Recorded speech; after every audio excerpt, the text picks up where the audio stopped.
এরা আমাদের মাজার থেকে খায়, প্রতিষ্ঠান চালায় তাদের, ঠিক আছে? জীর্ণ শীর্ণ মাজার। আমাদের এখানে তো ঠোঁটা পোটা হলেও আমরা কত কিছু করে ফেলি।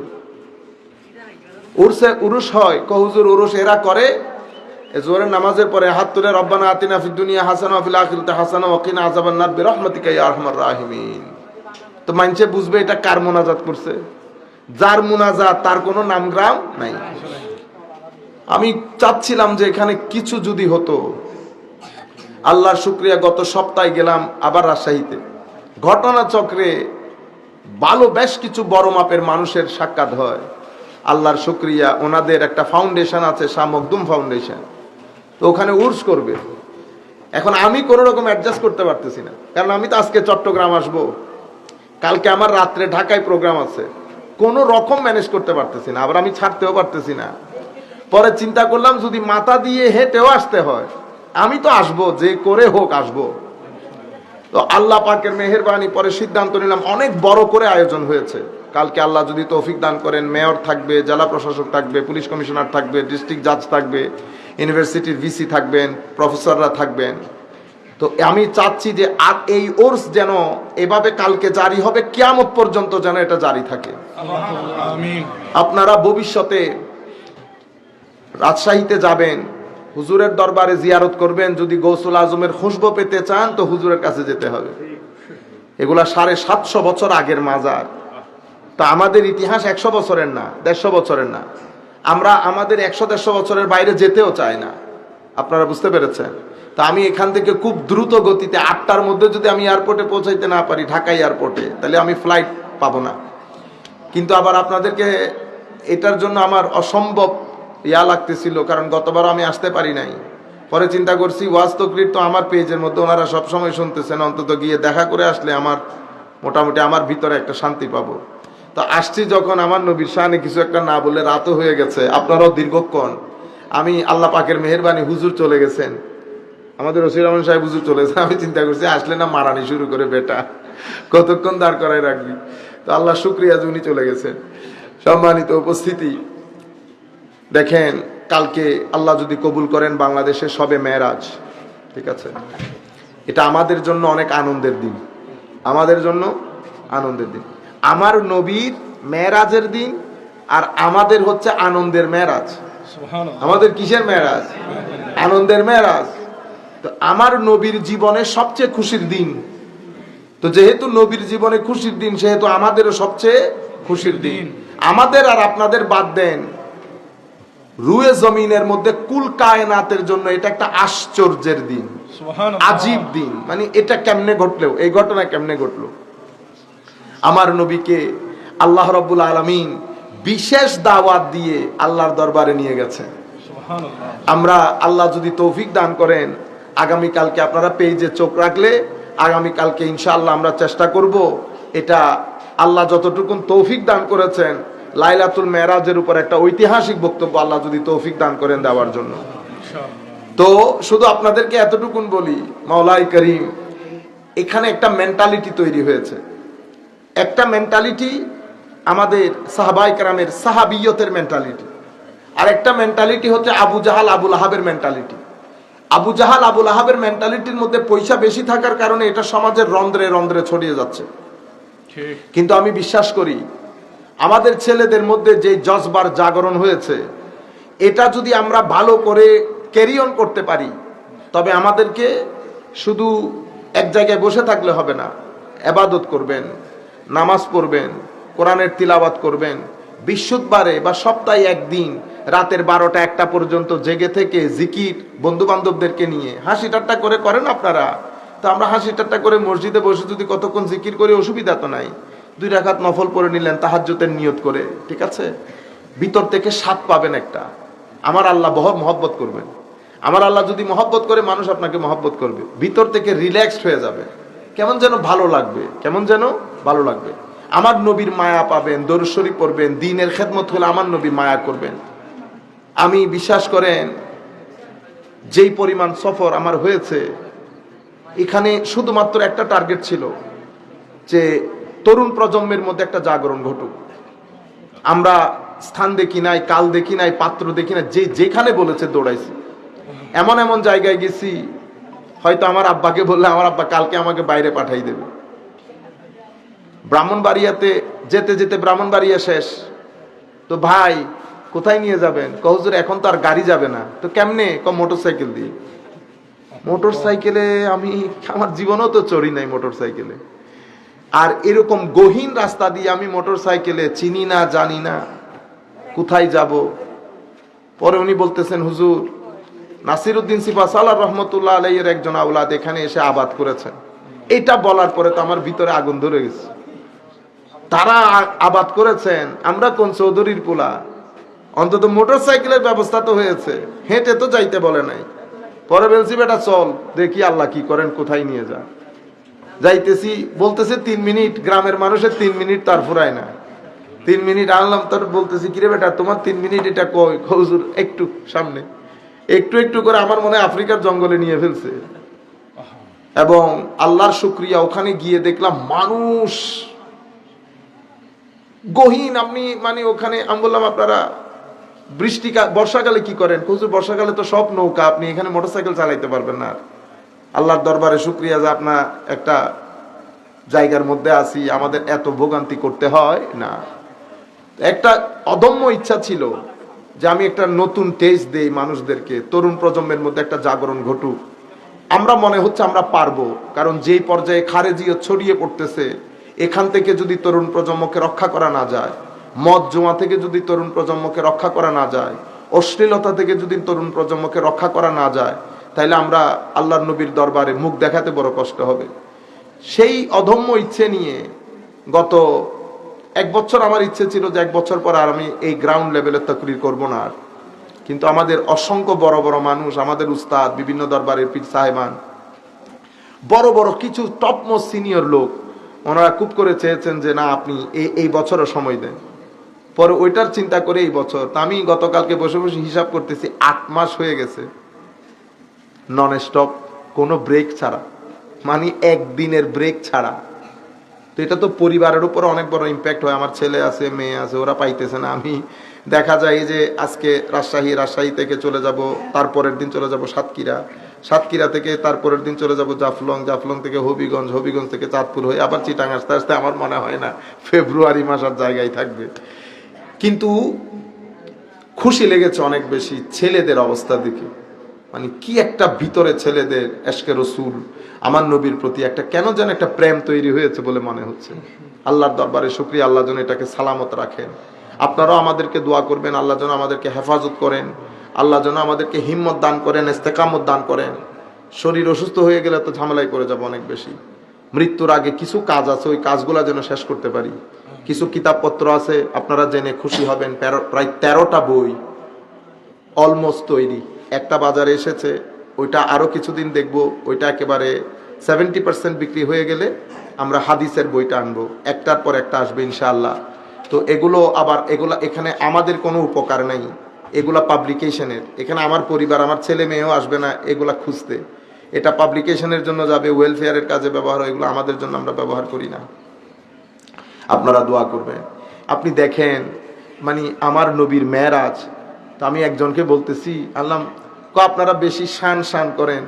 আল্লাহ বেশি শান করি বেটা, আমি একটা জিনিস বুঝতে পারি না। আমার আল্লাহ আমাদেরকে বলতেছেন, ইন্নাল্লাহা ওয়া মালাইকাতাহু ইউসাল্লুনা আলান ইয়া আইয়ুহাল্লাযীনা আমানু সল্লু। আমাদেরকে সল্লু করতে বলেন নাই, কিন্তু আমরা কি সল্লু করি না? আমরা করি আল্লাহুম্মা সাল্লি আলা মুহাম্মদ। আল্লাহ বলতেছেন তুমি পড়ো, আল্লাহরে আমরা বলতেছি আপনি পড়েন। কি রে, ঘটনা খারাপ হয়ে গেছে না? পড়ার দরকার ছিল আমাদের, কিন্তু আমরা বলি আল্লাহুম্মা সাল্লি আলা সাইয়্যিদিনা মুহাম্মদ, আল্লাহ আপনি পড়েন। আমার আল্লাহ বলতেছেন ইয়া আইয়ুহাল্লাযীনা আমানু সল্লু, তোমরা পড়ো। আমরা বলতেছি আল্লাহ আপনি পড়েন। কেন? হায় হায়, আমার আল্লাহ বলতেছেন তোর পড়তে হবে না, জিম্মাদারি আমারে দিয়ে দে। কেন? এটা আমার নবী, এটা বেআইব নবী, এটা ইমামুল মুরসালিন নবী, এটা সাহেবুল মেরাজ, এটা সাহেবুল বুরাক। এত আজিম নবীর উপর দরুদ আমাদের মতো গোলাম পড়া কি সম্ভব? না। আমরা আমার নবীর শান অনুযায়ী কোনোদিন পড়তে পারতাম না। সেই জন্য আমার আল্লাহ আপনাকে দিয়ে দিলাম, আপনি মালিক হিসেবে আপনি জানেন আপনার নবীর শান কেমন, আপনি হিসেবে পড়েন। আপনি আপনার নবীর শান হিসেবে আপনি আপনার নবীর দরবারে দরুদ পাঠান। রয়ে গেল আমরা হাজার করলেও তো আপনার নবীর শানের ছিটে ফুটা আদায় হবে না।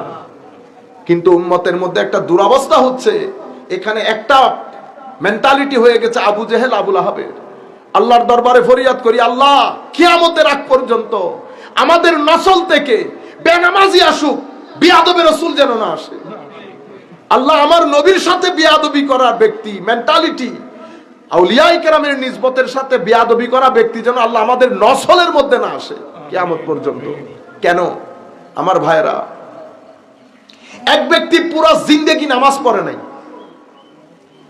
আপনি রুয়ে জমিনের কেউ বলতে পারবে না যে এই ব্যক্তি জাহান্নামী। আমি এতটুকুন বলতে পারবো যে নামাজ না পড়লে জাহান্নামে যাবে। হুজুর এই ব্যক্তি জাহান্নামে যাবে না, এটা তো বলতে পারবো না। তাহলে নামাজ না পড়লে, হ্যাঁ নামাজ না পড়লে জাহান্নামী। এই ব্যক্তি না, এই ব্যক্তি জাহান্নামে কিনা বলতে পারবো না। কেন? কারণ কোন কারণে কোন ব্যক্তিকে কোন সময় আমার আল্লাহ ক্ষমা করে দেয় আর কারে ধরে রাখে না আমি জানি না, আপনি জানেন। সেই কারণে অহংকার না, সেই কারণে অহংকার না। ভদ্রতা যার ভিতরে যত বেশি, আল্লাহর রহমত প্রাপ্তির সম্ভাবনা তার জীবনে তত বেশি। আমরা কেউ আমাদের ইবাদত রিয়াজত দিয়ে ব্যস্ত যাব না, আমরা আল্লাহর রহমত দিয়ে ব্যস্ত যাব। কিন্তু রহমত পাবেন কেমনে? ঘরে বসে থেকে না। রহমত পাওয়ার একমাত্র উপায় হচ্ছে ইবাদত। মনে রাখবেন, আমরা যখন বলবো লা তা'বুদু ইল্লা লিল্লাহ, আল্লাহ ছাড়া কারো ইবাদত না, তো শুধু ইবাদতের মধ্যে যদি শুধু এই কথা উল্লেখ থাকে তো মনে করবেন ওই জায়গার মধ্যে আমার নবীর ইতাআত, ইত্তেবা এবং কোরআনের ইত্তেবা সবকিছু আল্লাহর ইবাদতের মধ্যে নিহিত আছে। কারণ আমার নবী বাদে আল্লাহর ইবাদত হয় না। আমার নবী যেভাবে বলেছেন সেভাবে করার নামে ইবাদত। আপনি রুকু আগে দিয়ে দিলে, রুকু আপনি যদি বলেন না সিজদার পরে রুকু দেই, ইবাদত হবে? হবে না। ওখানে আমার নবীর ছাপ থাকতে হবে, যে আন্দাজে আমার নবী বলেছেন। সেই আন্দাজে না থাকলে আল্লাহর দরবারে ইবাদত পর্যন্ত কবুল হয় না। আমি আপনাদেরকে যে জিনিসটা বলতে চাচ্ছি, এটা গুরুত্বপূর্ণ পয়েন্ট। আমার আল্লাহ কত ছোট ছোট কারণে কত বড় বড় গুনাহগার ক্ষমা করে দিয়েছে।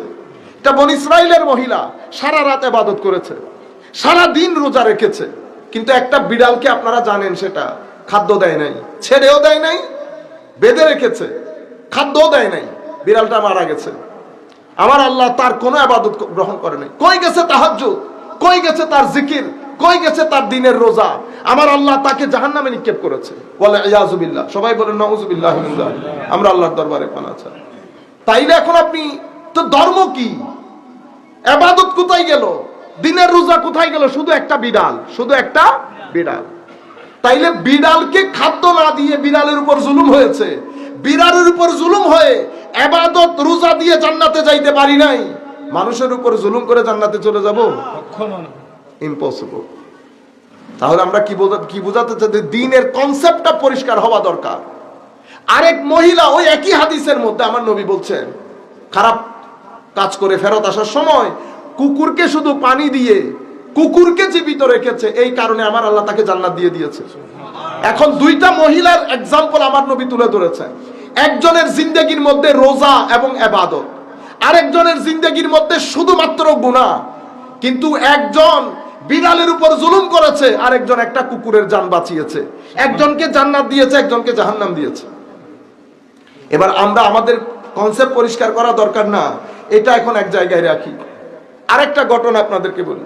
আমার নবী সাল্লাল্লাহু আলাইহি ওয়াসাল্লাম জিজ্ঞেস করতেছেন, এটা রিয়াদুস সালেহিনের মধ্যে ইমাম নববী এই হাদিস শরীফ এনেছে, তোমার জীবনের মধ্যে কোনো ভালো কাজ আছে? কো আল্লাহ আমি তো কোনো ভালো কাজ করছি বলে মনে হচ্ছে না। স্মরণ কর বেটা, কোনো আছে কিনা? স্মরণ করতে করতে পাইছে একটা, কি? কো আল্লাহ আমি মানুষকে টাকা ধার দিতাম, আমি আমার কালেক্টরকে যখন টাকা কালেক্ট করার জন্য পাঠাইতাম, তাকে বলতাম কোনো গরিব হলে মিসকিন হলে খবরদার জোর জবরদস্তি করিস না, তাকে সময় দিস, সে তার সময় মতো করে দিতে পারবে। আমার আল্লাহ জিজ্ঞেস করলেন এই কাজ কেন করতি? ও আল্লাহ গরিব মানুষ, আমি জোর করে লাভ আছে, টাকা দিতে না পারলে জোর করে কি করব? আমার আল্লাহ বলতেছেন আমার বান্দার প্রতি তোর এত দরদ, যা বেটা তোরে মাফ করে দিলাম। এতগুলা গুনাহ নিয়ে আমার আল্লাহ আল্লাহর কোর্টে মাফ করে দিয়েছেন। আছে কোনো মায়ের ছেলে জিজ্ঞেস করার আল্লাহ মাফ কেন করলেন? এটা একটা ঘটনা। আমি কয়েকটা এগুলাকে বলে ডেমনস্ট্রেটিভ ইনসিডেন্ট, আমি একটা থিসিস দিয়েছি আপনাদেরকে, সেই থিসিসের সাথে আমি কিছু ডেমনস্ট্রেশন দিচ্ছি। থিসিসটা কি ছিল? থিসিস হচ্ছে নামাজ পড়ে নাই গুনাহগার, গুনাহ জাহান্নামী, কিন্তু ব্যক্তিকে আমি জাহান্নামী বলতে পারবো না। আপনারা বুঝতে পেরেছেন? এখন দুইটা ইনসিডেন্ট পেলেন। 3 নাম্বার, এটা ইমাম ইবনে কাসির ওনার তাফসীরের কিতাবের মধ্যে যতটুকু আমার মনে পড়ে, অনেকদিন আগে পড়েছি, আল্লাহ লা ইয়াগফিরু আন ইউশরাকা বিহি, এই আয়াতের ব্যাখ্যা এনেছেন সোফা। 3 বন্ধু বনি ইসরাইলের, এক বন্ধু অনেক আবেদ, আরেক বন্ধু একেবারে ইবাদত রিয়াজতের ধারে কাছেও নাই, মাঝখানেরটা 50-50। তো একদিন যিনি অনেক আবেদ, উনি তার একেবারে ইবাদত যিনি করেন না, তাকে হঠাৎ রাগের বশত বলে দিয়েছেন, আল্লাহ তোকে কখনো ক্ষমা করবে না। এই কথা বলার দের আরশ আজিমের খোদা ফেরেশতা পাঠিয়ে দিয়েছে তার কাছে। তাকে গিয়ে জিজ্ঞেস কর, এই ওহী তার কাছে কে দিয়েছে যে আমি আমার বান্দাকে ক্ষমা করব না? শুধু এই কারণে ওই ব্যক্তিকে জান্নাতে দিয়েছে, তাকে জাহান্নামে পাঠিয়ে দিয়েছে। আপনি আল্লাহর, কারণ আমার আল্লাহর পরিচয় যখন আল্লাহ সূরা ফাতিহা হচ্ছে কোরআনে পাকের গেটওয়ে, মেইন গেট। কোরআনে আপনি মেইন গেট বাদে সূরা ফাতিহা বাদে ঢুকতে পারবেন না। এটা কোরআনের মেইন গেট। মেইন গেটের মধ্যে আমার আল্লাহ নিজের পরিচয় তুলে ধরেছেন। আমি কে? আমি ইলাহ। ইলাহ মানি আমি তোমার আশেপাশে পৃথিবী যা কিছু আছে সবকিছুর একচ্ছত্র মালিক।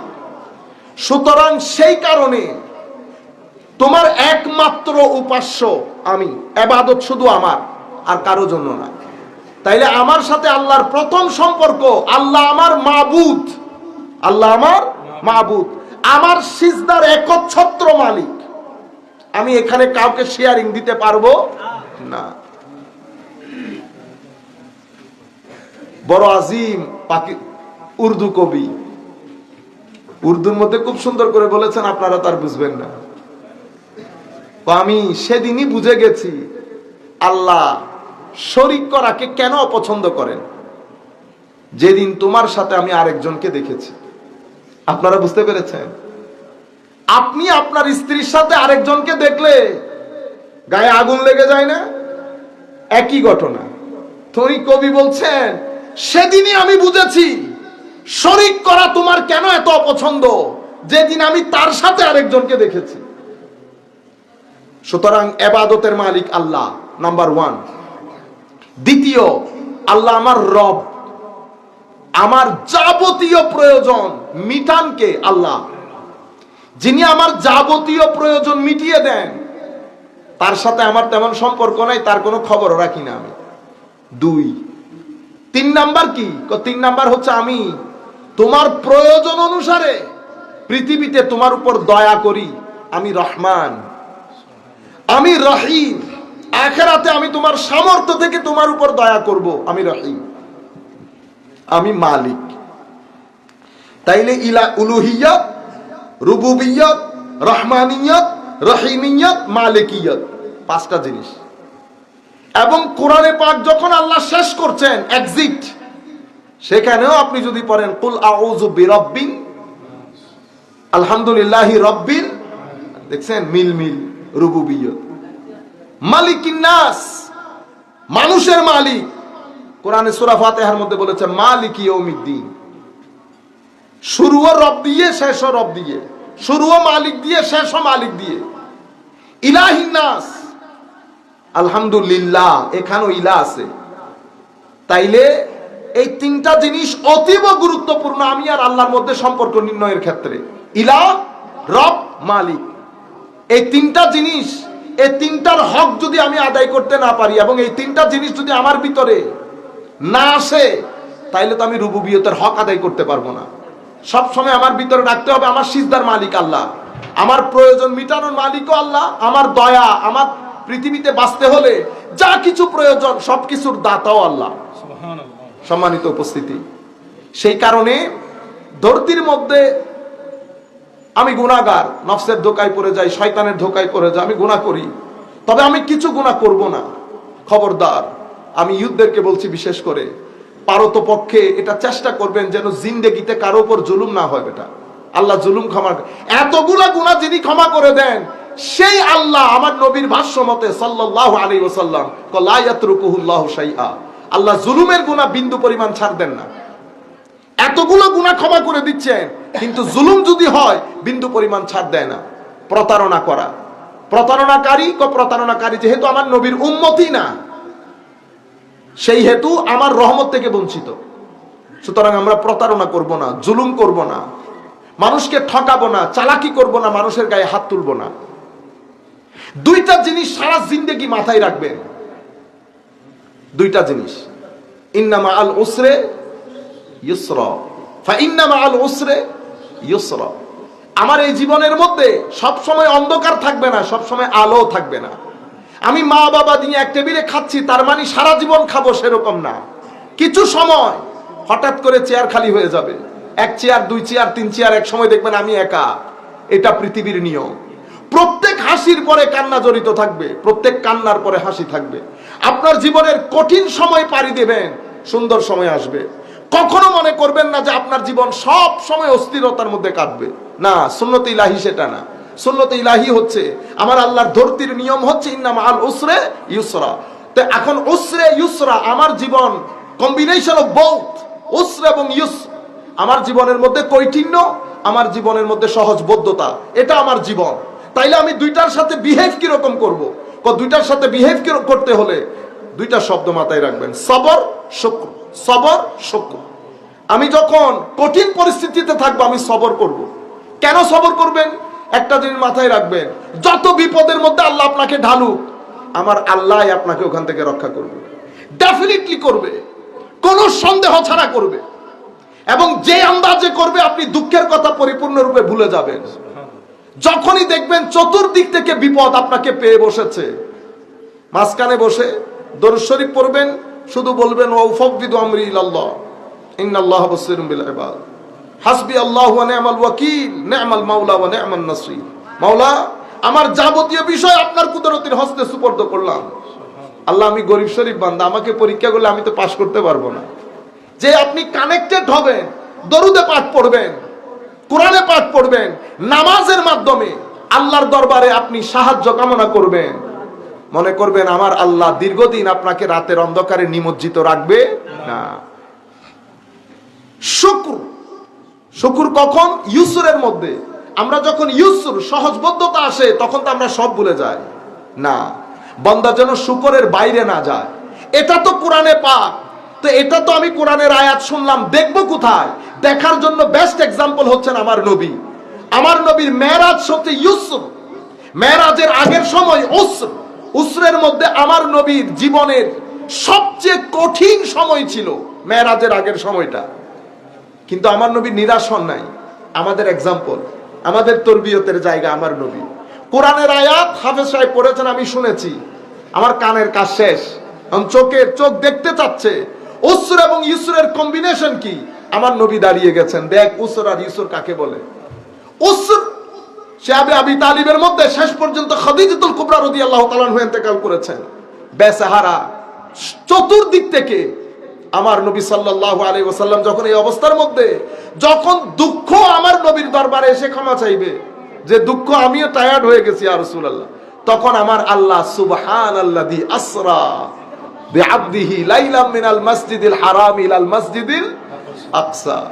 এমন জায়গা, এমন নিয়ামত, আল্লাহ নিজে বলতেছেন সুবহানা।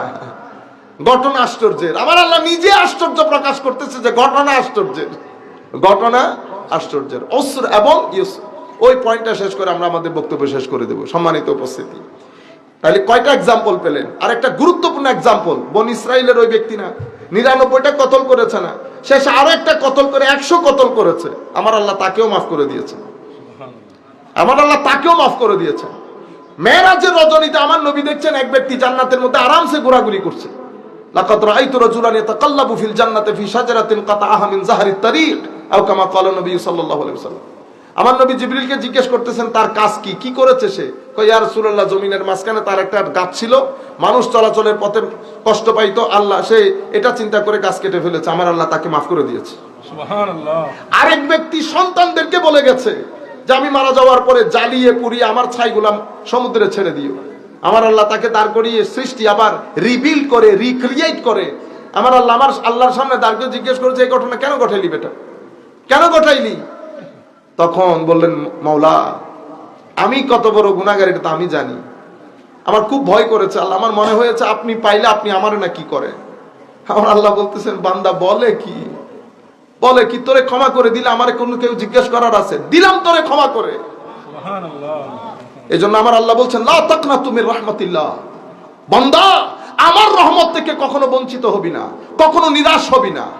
আমাদের সমস্যা হচ্ছে আমরা যখন অনেক দুঃখের মধ্যে পড়ে যাই, টাকা পয়সার সংকট, বিপদ, আমরা মানুষকে বুঝাইতে যাই, মানুষের কাছে হাত পাততে যাই, কিন্তু এক জায়গা খালি, ওই জায়গায় কখনো বসি না।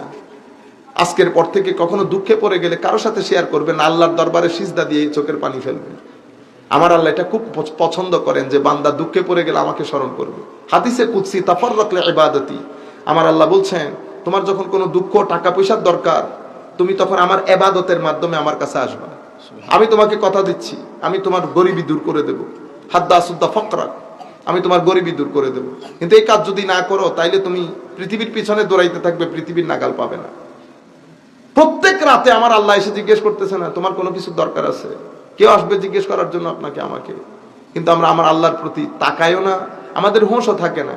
পুরা দিন রাস্তার মধ্যে হাঁটি, কখনো আপনার দিলে আসে যে আমার মালিক আছেন একজন, কখনো কেউ চোখ বন্ধ করে আমরা বলছি আল্লাহ আপনাকে অনেক মিস করি, দেখতে ইচ্ছে করে অনেক বেশি, এটা আমার মালিক না, আমার আল্লাহ আপনাকে বলতেছেন আমি তোরে বড় মহব্বত করি, তা আমাকেও আল্লাহকে মহব্বত করতে হবে না? আল্লাহর ওলিদেরকে আমরা এত ভালো পছন্দ কেন করি? কারণ তাদেরকে আল্লাহ পছন্দ করেন। যাদেরকে আল্লাহ মহব্বত করেন সৃষ্টি তাদের পিছনে দৌড়াবে, এটাই খুব স্বাভাবিক। তো এটা হচ্ছে আমাদের মাগফিরাতের, আমাদের ক্ষমার জায়গা। আরেকটা জায়গা আছে আমার নবীর শানে বেয়াদবি, এই কাজ আমরা কখনো করব না। এটা যদি হয় তা আপনি আমার জিজ্ঞান হুজুর শানে রিসালাতে বেয়াদবি করেছে, তো আপনি বলতে পারবেন জাহান্নামের কুকুর, জাহান্নামের, কিন্তু এই ক্ষেত্রে আপনি বলতে পারতেছেন না। এই জায়গার মধ্যে ক্রিস্টাল ক্লিয়ার, কারণ এটা অনেক সেনসিটিভ জায়গা, এই জায়গা নিয়ে কোনো মশকরা নাই, এই জায়গা নিয়ে কোনো পরীক্ষা নিরীক্ষা নাই। শানের রিসালাতের মধ্যে রত্তি বরাবর বেয়াদবি হবে, রহমতে খুদাবন্দি থেকে খারিজ হয়ে যাবেন, জাহান্নামের কুকুরে পরিণত হবে। সেই কারণে বর্তমানে এই সময় এই পয়েন্ট বলে আমি শেষ করে দিচ্ছি। আমার নবী মেরাজ থেকে ফিরতেছেন, মেরাজ থেকে ফিরে গেছেন, জিজ্ঞেস করেছে আপনি বড় মেরাজ করে এসে দেখি, বলেন দেখি আমাদের যে ব্যবসায়ীর কাফেলা ওরা কখন এসে পৌঁছাবে? ছাগলের দল, ও ব্যবসায়িক কাফেলা কখন এসে পৌঁছাবে? আমার নবী মেরাজে তোদের ব্যবসায়িক কাফেলা দেখতে গেছিল। আমার নবী বলতেছেন একদল সূর্যোদয়, একদল সূর্যাস্তের সময়, আরেক দল মধ্য ওই যে মিড ডে জোহরের সময়। সূর্যোদয়টা সূর্যোদয়ের সময় চলে এসেছে, মিড ডেটা মিড ডে সময় চলে, সূর্যাস্তের সময়টা আসতে দেরি হচ্ছে। আপনি মেন্টালিটি দেখেন। আমার নবীর এই ঘোষণার পরে একদিকে আবু বকর, উমর, উসমান ও আলী রাদিয়াল্লাহু আনহুম আজমাইন, তারা খুশিতে আত্মহারা, কালকের দিন দুনিয়া দেখবে আমার নবীর জবান থেকে বের হওয়া কথা কিভাবে সত্যে প্রমাণিত হচ্ছে। এটা একটা মেন্টালিটি, এটাকে বলে সুন্নি মেন্টালিটি। আর এটা আবু জেহেল, আবুল আহাবের মেন্টালিটি, কালকে খবর আছে, কালকে খবর আছে, উনি কি এরা কখন আসে উনি কি জানবেন। এটা খারেজি মেন্টালিটি। এটা কি মেন্টালিটি? খারেজি মেন্টালিটি। ব্যক্তি চলে গেছে, মেন্টালিটি থেকে গেছে। পরে সূর্যাস্তের যে কাফেলা সেটা আসতে দেরি করতেছে, সূর্য ডুবু ডুবু অবস্থা। আমার আল্লাহ সূর্যকে বললেন খবরদার, আজকে আর ডুবানি যাবে না, সূর্য দিন বেড়ে যাবে, দিন বেড়ে যাবেন। আমার নবীর জবান থেকে কথা বের হয়েছে। আরেক দল এটা বলার পরে কয় এটা হয় আল্লাহ, এটা হচ্ছে ওই যে খারেজি রোগ থাকলে যেটা হয়, আল্লাহ এটা রাখ এক জায়গায়। বনি ইসরাইলের যেই ব্যক্তি 100টা হত্যা করেছে, 100 নাম্বার হত্যা করার পরে উনি যখন একজন আল্লাহওয়ালাকে জিজ্ঞেস করেছেন যে আমার জন্য তো হাল্লি মিন তাওবা, আমার জন্য কোনো তওবা আছে কিনা, তখন আল্লাহর ওলি বলেছেন আল্লাহর তওবার দরজা কিয়ামত পর্যন্ত খোলা, সূর্য পশ্চিম দিক থেকে ওঠা আগ পর্যন্ত। আচ্ছা, তো কি করতে হবে? তুমি তওবা করো, তোমার গ্রামে ফেরত যেও না, তোমার গ্রামের মানুষ জালেম, তুমি গ্রামে গেলে তওবার উপর অটুট থাকতে পারবা না, তুমি অমুক এলাকায় চলে যাও, সেখানে কিছু সুলাহা আল্লাহর ওলি আছে, তাদের সাথে থাকো। সঙ্গ দোষে লোহাবাসে বলে না, সৎসঙ্গে স্বর্গবাস। তাদের সাথে থাকো, সৌবতের উপর, সৌবতের তাসিরের কারণে তওবার উপর অটুট থাকতে পারবে। সেই ব্যক্তি বের হলেন, মারা গেলেন, মারা যাওয়ার পরে রহমতের ফেরেশতা আসলো, গজবের ফেরেশতা আসলো। তখন আল্লাহ জমিনকে বলেছেন তওবার দিকে একটু বিস্তৃত হয়ে যাও, বলেছেন তো হ্যাঁ, ওইটা তো হাদিস সহিহর মধ্যে আসছে। তো বনি ইসরাইলের ব্যক্তির জন্য জমিন বিস্তৃতি হয়, আমার নবীর জন্য রাত বিস্তৃতি হইতে পারে না। এটাকে বলে খারেজিয়তের রোগ। কিসের রোগ? খারেজি রোগ। এটা ছিল আগে আবু জাহাল আবু লাহাবের মধ্যে, এটা চেঞ্জ হয়ে ব্যক্তির পরিবর্তন হয়ে এখন উম্মতে মুহাম্মাদের মধ্যে এসেছে। আমরা আমার নবীর শান শুনতে পারি না, সেই জন্য মেরাজ চলে যায়। মেরাজের মধ্যে আমার ভাইয়েরা মেরাজের বক্তব্য দেয় না কেন? আমার দীর্ঘ গবেষণার পর আমি বুঝতে পারলাম এরা মেরাজের কথা বলে না কেন। তা আমার মাথায় যেটা এসেছে, মেরাজ বলতে গেলে সুন্নি আকীদা সব এস্টাবলিশ হবে। আপনি যদি মেরাজের কথা বলতে চান, আমার নবীর নূরানিয়ত মেনে নিতে হবে, স্পষ্ট ভাষায় বলতে হবে সেটা। আপনি যদি মেরাজের কথা বলেন, তো আমার নবীর বেমেসাল মকামের কথা আপনাকে বলতে হবে, বেমেসাল শানে মুহাম্মাদি, এটা বলতে হবে। আমার নবীর মেরাজ যদি বলতে যান, তো আপনাকে অবশ্যই স্বীকার করতে হবে আম্বিয়ায়ে কেরাম কবরে জীবিত। আপনি যদি মেরাজ বলেন, আপনাকে এটা বলতে বাধ্য হবেন যে নবীরা দুনিয়া থেকে চলে গেলেও আমাদের উপকারও করতে পারে, অপকারও করতে পারে। মুসা নবী নামাজ যে 5 ওয়াক্ত পড়তেছেন, এটা মুসা নবীর কারণে, এটা মুসা নবীর কারণে। আপনি যদি মেরাজের বর্ণনা দেন, আপনাকে বলতে বাধ্য হতে হবে যে মেরাজের মধ্যে আপনি যদি নবীদের কবরের মধ্যে নবীরা সশরীরে জীবিত, এটা আপনাকে মেনে নিতে বাধ্য হবে। কেন? মুসা আলাইহিস সালাম কবরের মধ্যে, মুসা আলাইহিস সালামের মাজারে দাঁড়িয়ে, এমনিতে আমরা নামাজ পড়তেছি এটা বলি, কিন্তু আমি আমার শাইখের মুখে শুনেছি, কবে এটা নামাজ পড়বে কেন? নামাজ পড়ার আর সময় নাই। আমার নবী যাইতেছে ওই রুট দিয়ে, ও নামাজ পড়তেছে না, এ আমার নবীর সাথে দাঁড়িয়ে স্যালুট দিচ্ছে, জান এটা সুবহানাল্লাহ সুবহানাল্লাহ ইউসাল্লি। আপনারা বুঝতে পেরেছেন? আপনি যদি মেরাজের কথা বলেন, তো মেরাজের মধ্যে আপনি বলতে বাধ্য হতে হবে যে আমার নবীর একটা শান আছে, এটা হাকিকতে মুহাম্মাদি, এটা হাকিকতে মুহাম্মাদি। তো এত কিছু তার আপনি মানলে খবর, ভিতরে একটা ইয়া আছে না, মানে হঠধর্মী, সব দরকার নাই, মেরাজের কথা বলারই দরকার নেই। সেই জন্য আমি ঢাকার এক মসজিদে নামাজ পড়তেছিলাম, জুমার নামাজ। আমার ভাই মেরাজের বর্ণনা দিতে দিতে পুরা জুমা শেষ করে ফেলছে। মেরাজের বর্ণনা দিছে কি জানেন?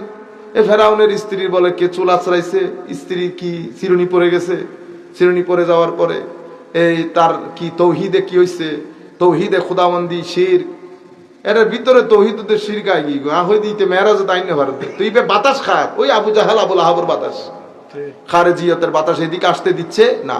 সেই জন্য তরুণ প্রজন্মের প্রতি বিশেষ অনুরোধ থাকবে, আসেন আমরা আমার নবীর এশকের কথা প্রচার করি। কিন্তু প্রচার করতে গেলে তো নিজেকে জানতে হবে, ইবাদত লাগবে, নিজের চরিত্র লাগবে। চরিত্র আর এলম বাদে আপনি প্রচার করলে কেউ গ্রহণ করবে না। আসেন আমরা সত্যিকার অর্থে মুরিদ হই, সত্যিকার অর্থে, শুধু নাম কাউ আসতে না। বুঝতে পেরেছেন? যখন নাম কাউ আসতে মুরিদ হবেন, ওই তখন সব নামে নামেই চলবে। দেখেন না এখন সবার পীর গৌসুল আজম, সবার পীর কি, কেউ মিনিমাম পর্যায়ে আসতে চাচ্ছে না, সবার উপরে। বুঝতে পেরেছেন? আমরা নামও রাখি, আনুষ্ঠানিকতা রাখি, মূল জায়গার মধ্যে হাত দেই। আমি যদি তরিকতের লোক হই, আমরা শিখতে হবে তরিকত কি। মেরাজ সম্পর্কে আমরা কালকে মেরাজ হবে, আমরা অমুক সমুকের কথা না বলে, মানে ধাপে ধাপে ধাপে কি কি ঘটনা মেরাজের মধ্যে, কোন কোন জিনিসটা ইম্পর্টেন্ট, কি কি জিনিস আমাকে জানতে হবে, এগুলা জেনে নেবেন। এবং বাচ্চাদের সাথে কালকে বাচ্চাদেরকে ঘরে বসে প্রত্যেক ব্যক্তি ফ্যামিলির মধ্যে যতদূর সম্ভব ফ্যামিলিকে নিয়ে মিলাদ কিয়াম করবেন। কালকে বাচ্চাদেরকে বলবেন আমার নবী মেরাজে গেছে, আমাদের আনন্দের দিন, আমার নবীর জীবনের আনন্দের দিন, ওই আমাদের আনন্দের মেরাজ কালকে, আমাদেরও মেরাজ আছে, এটা আনন্দের মেরাজ আমাদের কালকে। আল্লাহ রাব্বুল আলামিন আমাদের হামি ও নাসির হোক, মওলাই করিম আমাদেরকে কবুল করুন।